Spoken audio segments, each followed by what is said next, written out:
ನಮ್ಮ ತಂದೆಯವ್ರ ಕನಸಿನ ಕೂಸಿದು. ಆ ಕೂಸನ್ನ ಜೋಪಾನವಾಗಿ ನಡ್ಸ್ಕೊಂಡು ಹೋಗೋದು ನಮ್ಮ ಜವಾಬ್ದಾರಿ. ಒಳ್ಳೆ ಎಜುಕೇಶನ್ ಕೊಟ್ಟು ನಾವು ಮುಂದುವರಿಸ್ತೀವಿ, ಚೆನ್ನಾಗಾಗುತ್ತೆ ಅನ್ನೋ ಒಂದು ಇದಿದೆ. ಮುತ್ತಿ ಶಾಲೆ ಈ ಮಟ್ಟಕ್ಕೆ ಕೊಂಡು ತಗೊಂಡೋಗವ್ರು ಅಂದ್ರೆ ನಿಜಕ್ಕೂ ಒಂದು ಹೆಮ್ಮೆ. ಇದು ಊರು ಅಭಿವೃದ್ಧಿ ಆಗಲಿ, ಒಂದು ಒಳ್ಳೆಯದಾಗಲಿ, ಮಕ್ಕಳೆಲ್ಲ ಚೆನ್ನಾಗಿರಲಿ ಅಂತ ಒಂದಿದೆ.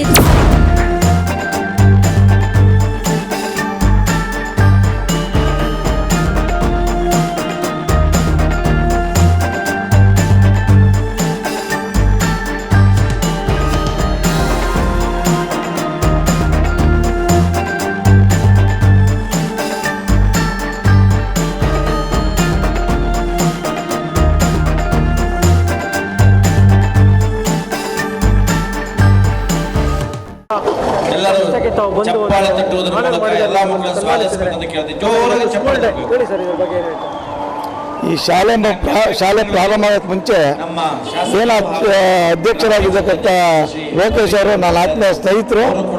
ಅವ್ರು ಫಸ್ಟು ಶಾಲೆನ ಇಲ್ಲಿ ಕಟ್ಟಕ್ಕೆ ಬಂದಾಗ ಕೇಳೋದು ನನ್ನ ಮತ್ತು ನನ್ನ ಸ್ನೇಹಿತರಾದ ಶಿವಕುಮಾರ್ನ, ನಾವು ಈ ಶಾಲೆ ಕಟ್ಟಿದ್ರೆ ಯಾವ ಥರ ನಡೀಬೋದು ಇಲ್ಲಿ ಅಂತ.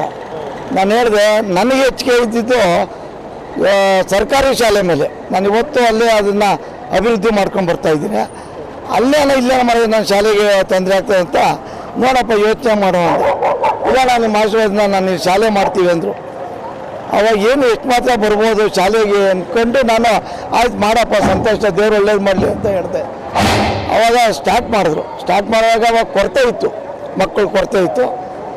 ಇವತ್ತೊಂದು ದಿವಸ ನನ್ನೂರಲ್ಲಿ ಇಂಥ ಶಾಲೆ ಆಯಿತಾ, ಈ ಥರ ಮುಂದುವರಿತಾ, ಈ ಪೋಷಕರನ್ನ ಮತ್ತು ಈ ಮಕ್ಕಳುಗಳನ್ನ ಇವನ್ನೆಲ್ಲ ನೋಡಿದಾಗ ನನಗೊಂಥರ ಹೆಮ್ಮೆ ಆಯಿತು ಇವತ್ತಿನ ದಿವಸ. ಯಾಕೆಂದರೆ ಈ ಮಟ್ಟದಲ್ಲಿ ನಮ್ಮ ಮುತ್ತಿ ಶಾಲೆ ಈ ಮಟ್ಟಕ್ಕೆ ಕೊಂಡು ತಗೊಂಡೋಗವ್ರು ಅಂದರೆ ನಿಜಕ್ಕೂ ಒಂದು ಹೆಮ್ಮೆ. ಇದು ಲೋಕೇಶ್ ಅವರು ಕೋಣಗುಂಟೆ ಹುಟ್ಟು ಬೆಳೆದು ಇವತ್ತು ಉತ್ರಿ ಒಳಗೆ ಬಂದು ಈ ಉತ್ರಿನ ಇವತ್ತು ನಾವು ಅಭಿವೃದ್ಧಿಗಿಂತ ಉತ್ರಿ ಒಳಗೆ ಲೋಕನ ಉತ್ರಿನ ಅಭಿವೃದ್ಧಿ ಮಾಡ್ದ ಅಂತ ಹೇಳ್ಬೋದು. ಯಾಕೆಂದರೆ ಈ ಮಕ್ಕಳು ಯಾವ್ಯಾವ ಊರಿಂದ ಬರ್ತಾರೆ ಅವರೆಲ್ಲರೂ ಎಲ್ಲಪ್ಪ ಅಂದರೆ ಸಾಕ್ಷರತಾ ಶಾಲೆ ಉತ್ರಿ ಒಳಗೆ ಅಂದರೆ ನನ್ನೂರಿಗೊಂದು ಹೆಮ್ಮೆ ಬಂತು. ನನ್ನೂರು ಇವತ್ತು ಈ ಮಟ್ಟಕ್ಕೆ ಅವರು ಬೆಳೆಸ್ತಿರಲ್ಲ ಅಂತ ನಿಜಕ್ಕೂ ಅವ್ರಿಗೆ ನಾನು ಚೂರುಣಿ ಆಗಬೇಕು. ಯಾಕೆಂದರೆ ಈ ಮಟ್ಟಿಗೆ ನಾನು ಬೆಳೆಸೋಕ್ಕಾಯ್ತಿಲ್ಲ ನನ್ನೂರನ್ನ. ನಾನು ಗೌರ್ಮೆಂಟ್ ಶಾಲೆ ಇಂಪ್ರೂವ್ಮೆಂಟ್ ಮಾಡಿದ್ರೇನು ಶಾಲೆಯನ್ನು ಈ ಮಟ್ಟಿಗೆ ನಾನು ಬೆಳೆಸೋದು. ಯಾಕೆಂದರೆ ಈ ಸುತ್ತಮುತ್ತ ಹಳ್ಳಿನ ಪೋಷಕರು ಇವತ್ತು ನನ್ನೂರಲ್ಲಿ ಬಂದು ಕೂತ್ಕೊಳ್ತಾರೆ ಅಂದರೆ ನಾನು ಆ ಮಟ್ಟದಲ್ಲಿ ಕುಂಡ್ರಿಸೋಕ್ಕಾಯ್ತಿಲ್ಲ.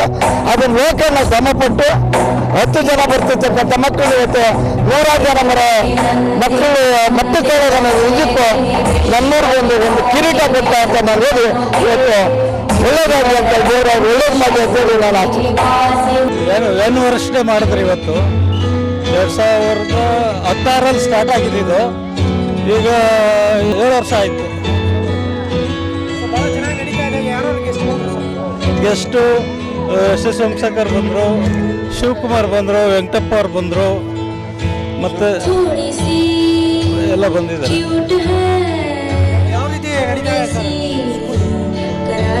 ಏನಂದರೆ ಊರು ಅಭಿವೃದ್ಧಿ ಆಗಲಿ, ಒಂದು ಒಳ್ಳೆಯದಾಗಲಿ, ಮಕ್ಕಳೆಲ್ಲ ಚೆನ್ನಾಗಿರಲಿ ಅಂತ ಒಂದಿದೆ.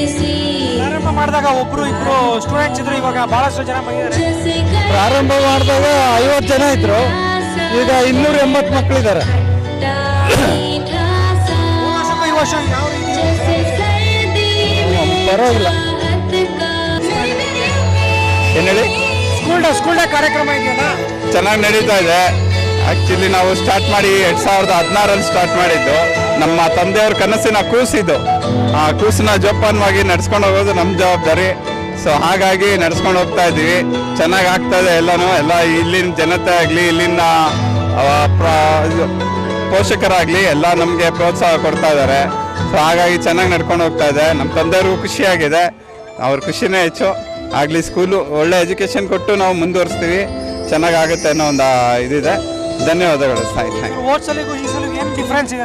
ಡಿಫ್ರೆನ್ಸ್ ಅಂದರೆ ನಮಗೆ ಪೇರೆಂಟ್ಸ್ ಕಡೆಯಿಂದ ರೆಸ್ಪಾನ್ಸ್ ಚೆನ್ನಾಗಿ ಬಂದಿದೆ, ಮತ್ತು ಅವರು ಸ್ವಲ್ಪ ನಮಗೆ ಸಪೋರ್ಟ್ ಕೊಡ್ತಾ ಇದ್ದಾರೆ. ಹಾಗಾಗಿ ಸ್ವಲ್ಪ ಡೆವಲಪ್ಮೆಂಟ್ ಆಗ್ತಿದೆ ಅನ್ನೋ ಫೀಲ್ ನಮ್ಗೆ ಬರ್ತಾ ಇದೆ ಇಲ್ಲಿ. ಅವರು ಎಲ್ಲ ಖುಷಿಯಾಗಿದ್ದಾರೆ ಸರ್. ಅವ್ರಿಗೋಸ್ಕರ ಹೋದ ವಾರ ಕ್ರೀಡಾ ಇದೆಲ್ಲ ಆಯೋಜಿಸಿದ್ವಿ. ಅವರೆಲ್ಲ ಖುಷಿಯಾಗಿ ಆಡೋದು, ತುಂಬ ಅವ್ರು ಮುಂದೆ ಬಂದು ಆಡ್ತಾರೆ ವಾಲಂಟಿಯರಿಯಾಗಿ. ಸೊ ಅದು ಖುಷಿ ನಮಗೆ. ಆಗ ಅವರು ಸಪೋರ್ಟ್ ಮಾಡಿದಾಗ ನಾವು ಮಾಡೋಣ ಅನ್ನೋ ಒಂದು ಹುಮ್ಮಸ್ ಬರುತ್ತೆ. ಹಂಗಾಗಿ ಮಾಡ್ತೀವಿ, ಇನ್ನೂ ನಡ್ಕೊಂಡು ಹೋಗುತ್ತೆ, ಚೆನ್ನಾಗಿ ಆಗುತ್ತೆ ಸರ್. Okay, thank you.